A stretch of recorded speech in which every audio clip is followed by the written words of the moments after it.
Bonjour à tous, l'heure est grave.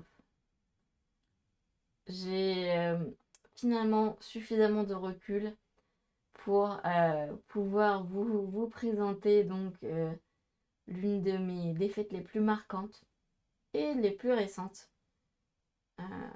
qui m'a carrément un peu dégoûté des échecs, je dois dire. C'est donc une défaite qui est survenue lors du très récent championnat de France, donc à l'Alpe d'Huez. Ça s'est déroulé mi-août. Et donc j'affronte au premier tour Cyril Monpeur, joueuse que je connais très bien, joueuse très dangereuse. Je le sais, évidemment, je la prenais absolument pas pour une quiche. Et là, on est dans la deuxième partie du match déjà. J'ai décidé de ne pas vous montrer la première parce que j'ai pas fait une bonne partie et que je trouve que bah, voilà, elle est quand même beaucoup moins intéressante que la deuxième. Donc, on en est du coup à ce stade du match où c'est un format à élimination directe. C'est déjà 1-0 pour elle, donc elle a gagné la première partie avec les blancs. Et donc c'est à mon tour d'avoir les blancs justement dans le retour donc, de ce match à élimination directe, de ce match KO. Euh, il faut savoir quand même que ce format du championnat de France, je trouve que ça favorise largement les surprises. Et donc évidemment, littéralement tout peut arriver sur un échantillon de parties, évidemment. Euh, et donc, bah voilà, en fait, j'y allais quand même avec bon espoir, hein. J'avais pas du tout abandonné la lutte pour gagner et pour revenir au score et pour pouvoir justement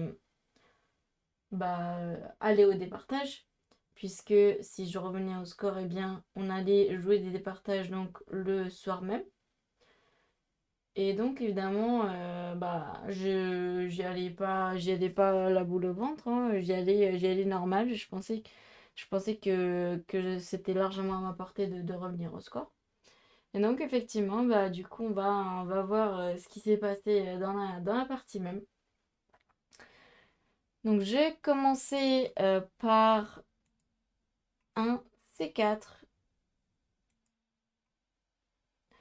Je savais que c'était une joueuse d'Estandienne, donc j'avais préparé quelque chose. Voilà, ça y est, on retombe dans les schémas d'Estandienne vraiment classiques. Donc, Fou G7 E4, c'est le setup le plus ambitieux de la part des blancs. Donc, de mettre ces trois pions au centre comme ça. Cavalier F3, petit roc, fou E2. Voilà, on sort les pièces et on va faire le petit roc. E5, fou E3. C'était une variante que j'ai joué quand même pas mal de fois, mais j'avais plutôt bien révisé, donc j'étais pas particulièrement inquiète. Cavalier G4, donc c'est un coup un peu plus rare. Fou G5, F6, fou C1. Là pour l'instant, on était toujours dans les eaux connues. Cavalier C6. Alors là, c'est vrai qu'ici, je me rappelais pas particulièrement de ce qu'il fallait faire. Apparemment, le coup, c'était donc H3. Mais du coup, bon, j'ai fait le coup des 5 qui est pas du tout mauvais, hein. Cavalier D4. Là, j'ai fait H3, cavalier prend fou, dame prend E2, cavalier H6 et G4. Et là, en fait, finalement, j'étais plutôt contente de ma position parce que j'ai réussi à faire G4. Et donc, même si il me manque mon fou de case blanche, c'est vrai que les noirs ont mis quand même cavalier D4 puis cavalier prend 2 autant de temps à aller capturer ce fou. Donc finalement, voilà, j'étais pas mécontente de l'issue de l'ouverture, on va dire. F5, c'est un coup tout à fait normal et typique pour les noirs euh, de vraiment se libérer à l'aile roi. J'ai prends cavalier G5. Et là, donc, Cyrielle a fait C6, qui visiblement n'est pas... est plutôt lent comme coup. Visiblement, il fallait mieux faire un coup comme F4. Ah ouais, mais l'ordi change encore d'avis, ouais, c'est pénible. Mais bref, sur un coup comme F4, j'aurais dans tous les cas fait tour G1 avec vraiment la même idée hein, de mettre la tour sur la colonne G. Juste, je vais sortir mon fou, je vais tout le temps avoir le même plan en fait, fou D2 et grand roc. Et je pensais que ça allait plutôt bien, j'étais plutôt contente de ma position encore une fois. Donc elle n'a finalement pas fait F4, qui aurait probablement été le coup logique. Elle a fait le coup C6, donc j'ai fait tour G1. Vraiment, je continue mon plan. Roi H8, Dame H5. Pareil, je suis plutôt contente de l'issue de ce coup. Et puis voilà, ça y est, j'arrive à changer les dames. Donc c'est vraiment le type de position que j'affectionne. Les positions où je peux avoir le contrôle et je peux petit à petit créer une espèce d'emprise sur la position. Donc j'aime vraiment bien jouer justement dans les positions où j'ai le contrôle. Et là, c'est le cas, puisque en fait, même si j'ai pas la paire de fou, alors pourquoi je trouvais ma position vraiment bonne? Eh bien, c'est parce que je savais que à très long terme, j'allais pouvoir jouer contre ce fou G7. Et finalement, ça me dérangeait pas tellement d'avoir donc ce duo donc fou cavalier contre la paire de fous, puisque euh, puisque tout simplement la position est fermée en fait. La position est fermée, je vais mettre un pion en F3, je vais mettre l'autre pion en H4 potentiellement, et je vais avoir un très bon blocus sur case blanche. Tandis que lui, lui va me servir potentiellement à attaquer le pion D6. Donc je vais potentiellement me mettre en A3. Voilà, je vais faire grand roc. En fait, là, j'avais mon plan tout dessiné. Et j'étais vraiment très contente de ma position. Et j'étais vraiment confiante à ce moment-là. Donc B3, fou D7, pion prend C6, fou prend C6. F3 pour bloquer. Alors, évidemment, l'ordi dit que c'est un peu imprécis, mais en vrai, bon, F3, c'est un coup tout à fait logique hein, pour bloquer, pour pouvoir reprendre d'un pion. Si jamais le pion prend en E4, j'aimerais pouvoir reprendre un pion de manière à ce que ça bouge toujours la diagonale de ce fou, en fait. A5, A4, je décide de ne pas laisser faire A4 moi-même. Tour A6, fou E3, fou F6, grand roc. Donc là, vraiment, j'ai suivi mon plan on va dire, à la lettre, puisque là, vous voyez, j'ai quand même sorti mon fou. J'ai fait grand roc. Ma tour tape sur le pion D6. Voilà, là, il n'y a vraiment aucun doute possible. Je suis beaucoup mieux dans cette position. À noter que je n'ai pas mis mon fou en A3 parce que je me suis dit que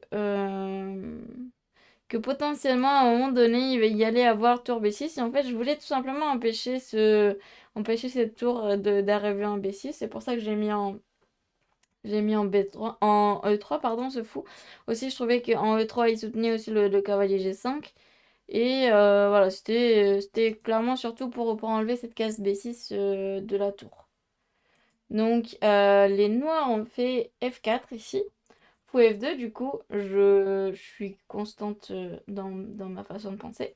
Je garde mon fou donc sur cette diagonale. Fou prend, tour prend, cavalier F7, tour F5, roi G7. Et là, donc, ça y est, on arrive dans la position où je suis, mais alors, genre, complètement gagnante. Complètement gagnante, à tel point où l'ordi dit que c'est un avantage à plus 3,65. Donc là, ici, je fais une erreur. Je fais une erreur et je m'en suis rendu compte vraiment tout de suite après. Mais évidemment, c'était trop tard. Donc le coup que j'aurais dû faire ici, et en fait, c'est un coup assez évident. C'est probablement même le premier coup auquel on pense dans cette position. Mais évidemment, j'y ai pensé, hein. C'était juste une histoire d'inversion de coup, quoi. Le coup qui semble donc du coup relativement évident, je dois dire, c'est tour G1 échec. Donc l'idée, c'est que en fait, j'aimerais bien ramener mon fou, mais tout d'abord, il faut que le roi dégage. Et ensuite, je peux ramener mon fou tranquillement en H4. C'est vraiment ça le plan. Donc sur roi F8, l'ordi dit tout simplement fou H4. Voilà, le fou qui va venir là, c'est vraiment, c'est plié tout de suite. La tour qui, si elle est chassée et va tout simplement aller prendre ce pion, c'est plié vraiment tout de suite. Et donc à la place, j'ai fait fou H4 d'abord. Et en fait, ben, il y a quand même un gros souci de faire fou H4 d'abord. C'est que maintenant, bah, après le coup tour E6, très bien joué à elle d'avoir trouvé la seule défense. Bah, c'est que bah, ici maintenant, si je fais tour G1 échec, eh bien, il y a tour G6. Et finalement, en fait, c'est quand même hyper embêtant comme coup, parce que je peux pas prendre cette tour, sinon ma propre tour est enfermée. Donc là, après tour E6, je suis devenue absolument livide en voyant ce que j'avais fait, parce que je me suis rendu compte que j'avais tout gâché. C'est vraiment pas un sentiment agréable, vraiment pas du tout. Et donc, ouais. Et imaginez-vous à la partie, donc là, c'est la partie du championnat de France. Vous êtes dans l'obligation de gagner, vous savez que vous avez une position gagnante. Et donc vous gâchez tout en ayant interverti les coups. Je peux vous dire que ouais, bon, vous imaginez un petit peu quoi. Ok, donc bon, ok, mais bon, la partie n'est pas finie. Ok, j'ai fait une erreur, mais en vrai, c'est hyper dur de s'en relever parce que là, la position devient vraiment pas facile à jouer en fait. C'est ça le problème. Parce que même si la tour en A6, elle fait pas grand-chose, mais en fait, le problème, c'est surtout ma propre tour qui est un peu, enfin, qui est carrément coincée en fait, en F5. Donc, je vais avoir des problèmes. Je vais avoir des problèmes parce qu'il va y avoir comme menace déjà ce tour H6 qui va faire cette enfilade. Ouais, c'est extrêmement difficile de s'en sortir là déjà. En fait, là, il faut trouver. Il y a que, apparemment, selon l'ordi, il n'y a que deux coups pour garder l'égalité. Tous les autres coups, ils perdent quasiment. Donc voilà. Faut être quand même hyper précis. Et donc, vous vous rendez compte après m'être rendu moi-même compte de ce qui vient de se passer. euh,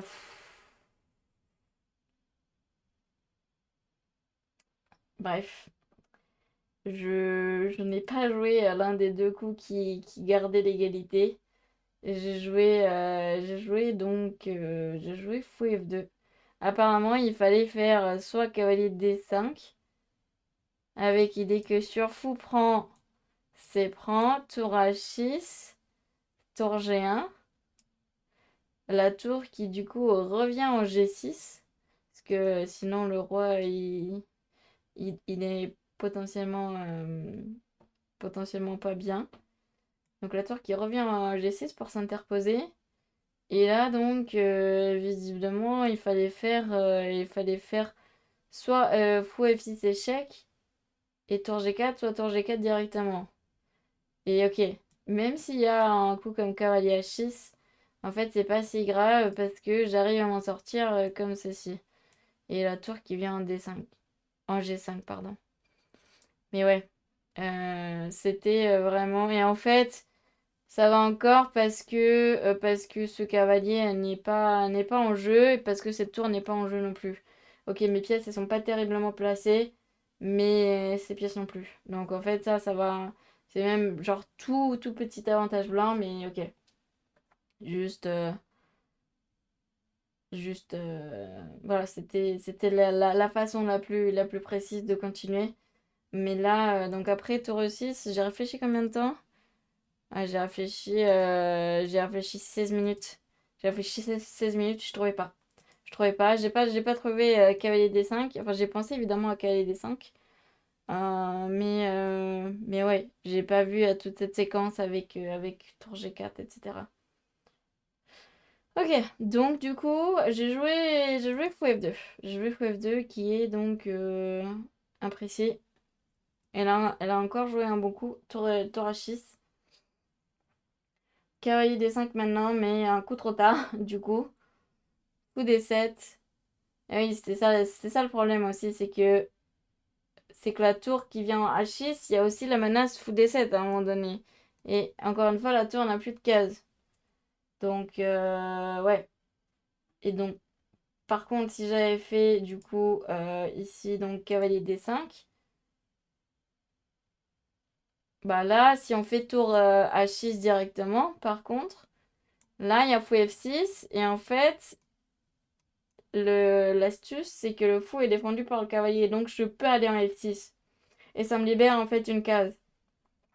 Ça me libère une case. Ça me libère une case. Enfin, en tout cas, le fou qui était attaqué, du coup, je peux le désattaquer, on va dire, avec gain de temps. Et donc, roi F8. Et là, du coup, je peux faire H4. Parce que fou D7, eh bien, là, c'est pas si grave, parce que j'ai encore fou E7, échec. Et là, là, du coup, ça me libère cette case F6 pour la tour.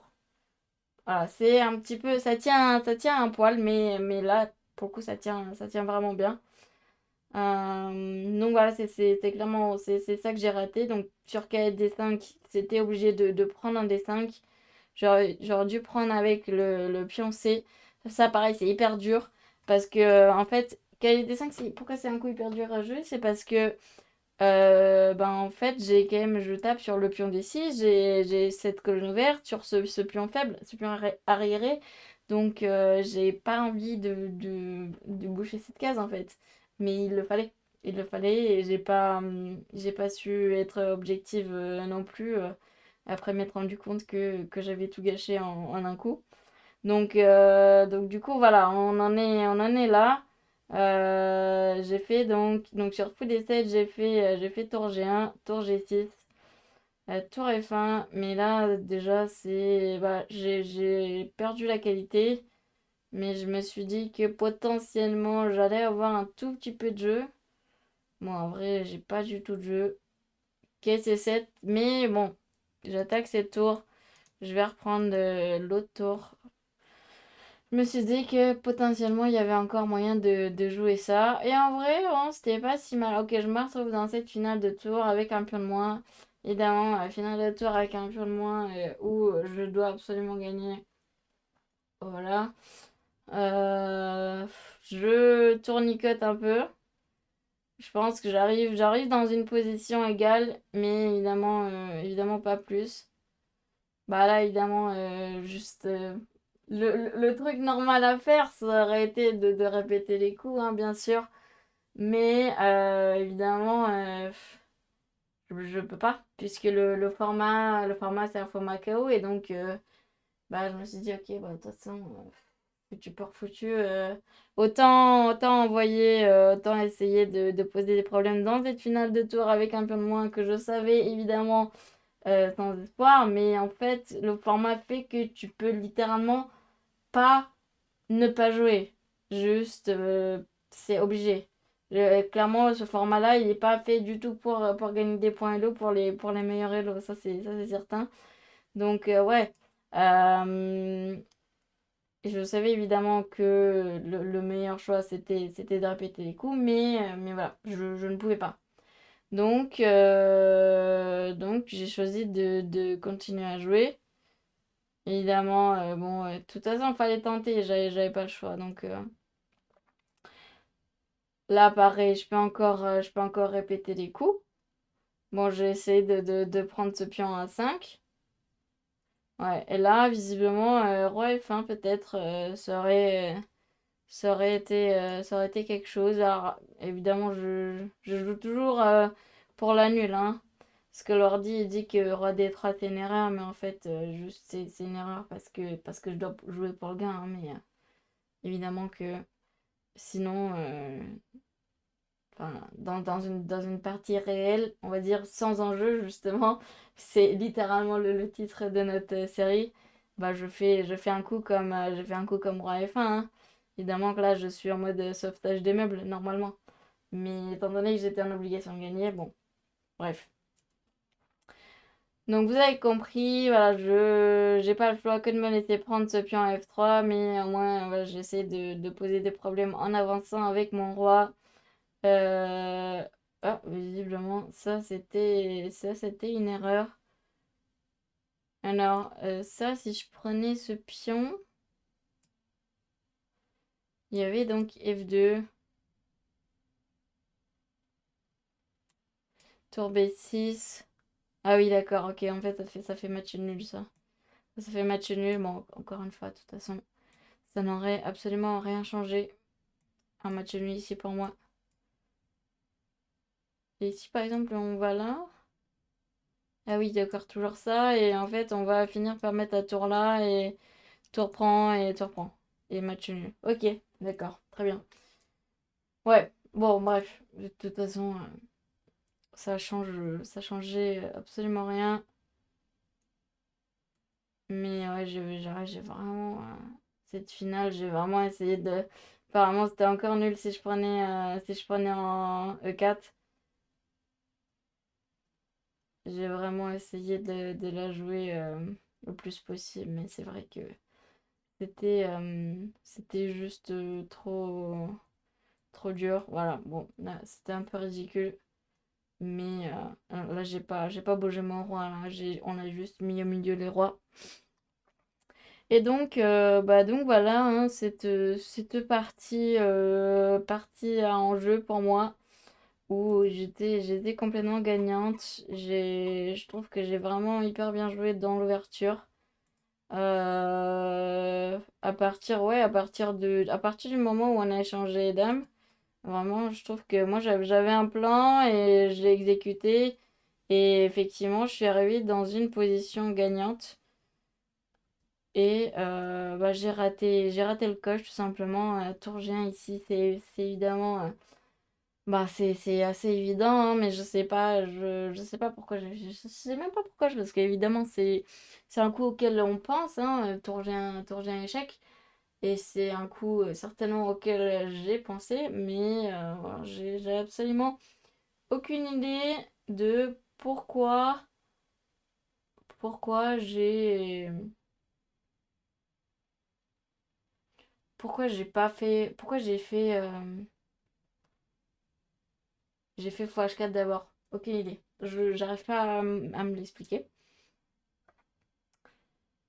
Donc voilà. Bah écoutez, du coup c'était cette partie donc du championnat de France qui me fait encore un peu du mal, hein. Je vous l'avoue que celle-là, ouais, celle-là, dans les parties à enjeu que j'ai perdues, celle-là, celle-là est pique. Et je me fais éliminer au premier tour du championnat de France à l'Alpe d'Huez. Alors c'est aussi particulièrement, ouais, ça me fait de la peine en fait parce que j'avais quand même vraiment beaucoup travaillé avant le championnat de France. J'avais travaillé vraiment très sérieusement, j'avais fait de la tactique tous les jours. J'allais même à la salle de sport, etc. J'étais hyper sérieuse dans ma routine et tout. Et puis j'arrive au championnat de France, je me fais éliminer au premier tour. Bon, voilà, c'est vraiment décourageant. C'est vraiment décourageant. Mais bon, après, j'ai quand même. Bah, j'ai pas jeté l'éponge finalement. J'ai quand même continué à jouer.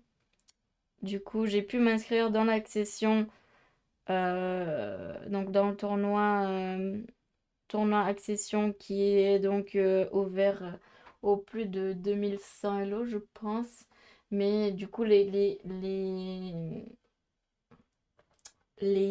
comment dire, les éliminés du national pouvaient s'y inscrire, même après le deuxième tour du national, je crois. Donc, je me suis effectivement inscrite à l'accession, où j'ai fait un très bon résultat. Parce que là, du coup, cette fois, je jouais sans pression. J'ai joué contre pas mal de 24, de 23-24. Je pense que ouais, j'ai dû gagner à peu près genre 25 points Elo, ce qui fait évidemment plaisir, surtout contre des gens plus forts que moi. Donc, ouais, pff, voilà. C'est peut-être un mal pour un bien, même si j'ai un peu du mal à voir le bien là. Mais ouais, c'est comme ça. Il faut se relever. Moi, c'est vrai que ouais, il y a cette déroute-là et puis plusieurs autres qui ont fait que en ce moment, voilà, je prends une mini pause des tournois, etc. Donc, j'arrête un petit peu de jouer, je me consacre à faire des vidéos pour vous, justement. Mais voilà, je pense que c'est aussi important que je partage pas seulement mes victoires, mais aussi mes défaites. Et celle-là, donc, c'est l'une des plus cruelles, je dois dire. Bon, voilà, vous savez tout. On se retrouve donc pour une prochaine vidéo. Euh, J'espère que ça vous a plu. J'espère que vous n'avez pas trop souffert avec moi. Et du coup, je vous dis à très très bientôt.